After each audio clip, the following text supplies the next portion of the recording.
Bonjour tout le monde, bienvenue sur la chaîne. Aujourd'hui, on va parler des statistiques de ma chaîne en 2020. Voilà, c'est devenu limite une tradition depuis que j'ai commencé ma chaîne YouTube. Tous les ans, vous avez aux alentours du 1er ou du 2 janvier les stats de l'année qui a précédé. Donc aujourd'hui, on va parler tout de suite de ça. Alors pour commencer, j'ai gagné 1443 abonnés. Je suis passé là au moment où je tourne la vidéo à peu près 8400 et des brouettes. Je ne sais pas exactement le nombre précis. Donc c'est en légère baisse, 383 abonnés de moins par rapport à l'année dernière. Non pas que j'ai perdu des abonnés, mais que l'année dernière j'avais fait 1800 abonnés. Et je crois qu'en 2018 j'en avais gagné 3000. Donc bon, la chaîne est en train de gentiment tomber. C'est dommage, mais bon, je continue à faire ce que j'aime faire. De toute façon, c'est ma chaîne. J'ai envie de me faire plaisir avant toute chose. Si je gagne des abonnés, tant mieux. Si j'en gagne pas, et bah c'est pas grave parce que je fais ce que j'ai envie de faire, je fais ce que j'aime faire et c'est comme ça. Au niveau de la durée de visionnage, j'ai eu 519 000 minutes de visionnage, ce qui représente à peu près 360 jours. C'est énorme, ça veut dire que quasiment à chaque instant, même au moment où vous verrez cette vidéo, et bah, il y a quelqu'un dans le monde, n'importe qui regarde ma chaîne. Quasiment, c'est vraiment des bons chiffres, mais c'est encore une fois en baisse de 13% par rapport à l'année dernière où j'avais fait un peu plus, je crois, de 400 jours de visionnage. Donc bon, encore une fois, ça va c'est proportionnel, ça continue gentiment à baisser. Le ratio de j'aime, c'est à peu près 59%. Faut savoir que j'ai fait plusieurs vidéos qui n'ont pas du tout été aimées parce que c'était des réactions au PSG-OM. Forcément, le PSG qui perd un match, je ne vais pas être heureux, je ne vais pas être euphorique. Forcément, je vais critiquer le jeu de l'OM.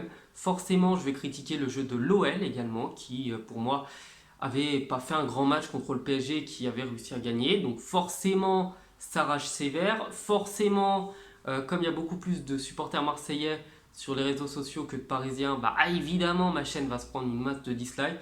Donc si on avait retiré cette vidéo, le ratio aurait été quand même, je pense, meilleur, mais 59%, c'est quand même pas terrible. Ma vidéo la plus vue, c'est en durée de visionnage. C'est une vidéo que j'avais faite il y a 4 ans et demi, au tout début de ma chaîne, sur les langues les plus parlées, les plus utiles du monde. Honnêtement, c'est assez hallucinant que sur une chaîne qui est à la base sur le foot et essentiellement sur le foot, bah, ce soit une vidéo sur un truc qui n'a rien à voir, qui soit la plus vue. Je crois que je vais me relancer sur les chaînes de top, hein, mais sur le top des joueurs qui parlent le plus de langues, comme ça je mélange les deux, ça peut être... ouais, non, en fait, ça va être de la merde. Le ratio d'hommes-femmes, comme l'année dernière, quasiment inchangé. C'est 88% d'hommes et 12% de femmes. Je crois que l'année dernière, je devais être à 89% d'hommes ou 87%. Enfin bref, proportionnellement, il y a à peu près 8 personnes sur 10, voire même plus proche de 9 sur 10, qui sont des hommes sur ma chaîne. Au niveau de l'âge, alors là, la majorité a entre 18 et 35 ans. Donc c'est un public que je vise, hein, c'est mon public, c'est les jeunes de mon âge, entre 18 et 35, c'est des personnes très jeunes. Donc je pense honnêtement que c'est pour ça qu'on se retrouve assez facilement sur ma chaîne et que bah, du coup les gens un peu plus âgés iront sur les chaînes de gens un peu plus âgés. Le pays, cette année, j'ai eu 54% de gens qui venaient de France. Donc les statistiques sont bien plus élevées au niveau des gens qui viennent de France que l'année dernière. Je crois que l'année dernière, je tournais aux alentours de 45%, un truc comme ça. Et comme d'habitude, les trois qui viennent après, c'est la Côte d'Ivoire, le Sénégal et le Cameroun, donc qui ont chacun 5% de ma chaîne. Et je crois que l'Afrique représente à peu près les 40, on va dire, ouais, quasiment 40% restants sur ma chaîne.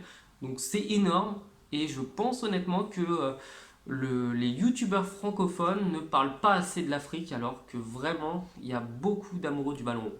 Le nombre de vues, j'ai fait 467 000 vues. Là, c'est en progression de 31%. Encore une fois, comme pour le nombre de dislikes, comme pour toutes ces choses-là. Ça s'explique par le fait que j'ai fait deux trois vidéos qui ont fait énormément de vues. Il y a eu l'altercation entre Tuchel et Mbappé qui a été énormément vue. D'ailleurs, au passage, merci à la LFP de réclamer les droits d'une vidéo sur laquelle je me filme moi-même. C'est quand même assez balèze de venir dire que c'est votre contenu alors que c'est ma tête. Franchement, vous êtes des... Et puis il y a également la bagarre entre les Marseillais et les Parisiens pendant le Classico et l'énorme tag de Kimpembe. Je crois que si on retire ces trois vidéos-là, ma chaîne doit faire 200 000 vues. Donc bon, c'est, je trouve assez dommage, c'est un constat que je fais, d'avoir le plus grand nombre de mes vues qui viennent de 3 vidéos, alors que ce serait super vraiment si c'était étalé sur toutes mes vidéos, mais bon, c'est pas le cas, c'est à moi de m'améliorer. Et ce qui intéresse tout le monde pour finir, les revenus. J'ai fait grâce à YouTube 460 €. Autant vous dire tout de suite qu'avec même pas un seul RSA en un an, trouvez-vous du boulot. YouTube, c'est pas le métier d'avenir. Donc YouTube, évidemment, je n'en vis pas. Je ne vois pas dans quel pays je pourrais en vivre. Je crois que nulle part sur Terre je pourrais vivre avec ces revenus-là. Donc cet argent-là me sert essentiellement à manger et à boire. Figurez-vous que oui, en effet, quand on est sur YouTube, on a besoin de manger et de boire. Donc cet argent, voilà, il me sert de temps en temps quand j'ai des trucs à acheter pour la chaîne. Par exemple, là ça se voit pas, mais j'ai le trépied. Ça se voit pas non plus, mais j'ai les spots lumineux que là j'ai pas mis vu qu'il fait jour. J'ai le micro-cravate. J'ai acheté un nouveau micro pour les vidéos sur l'ordinateur. Forcément, il y a l'ordinateur qui est pas donné non plus et ça m'a permis un petit peu de rembourser le prix d'achat. Donc voilà, l'argent que je gagne sur YouTube, ne vous inquiétez pas, je ne le dépense pas pour m'acheter des voitures ou des trucs comme ça. Je l'achète, je le dépense uniquement pour la chaîne, quasiment uniquement, donc pour les maillots, pour les trucs comme ça. Donc cet argent-là, je gagne pas grand-chose, hein, honnêtement. Depuis maintenant 5 ans, je suis sur YouTube, j'ai gagné l'équivalent d'un SMIC en 5 ans. Donc autant vous dire tout de suite qu'on ne fait pas YouTube pour l'argent.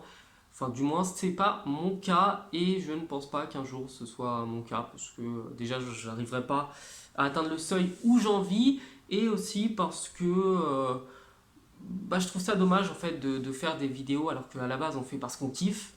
Mais si le but premier c'est de faire de l'argent, c'est pas une super intention.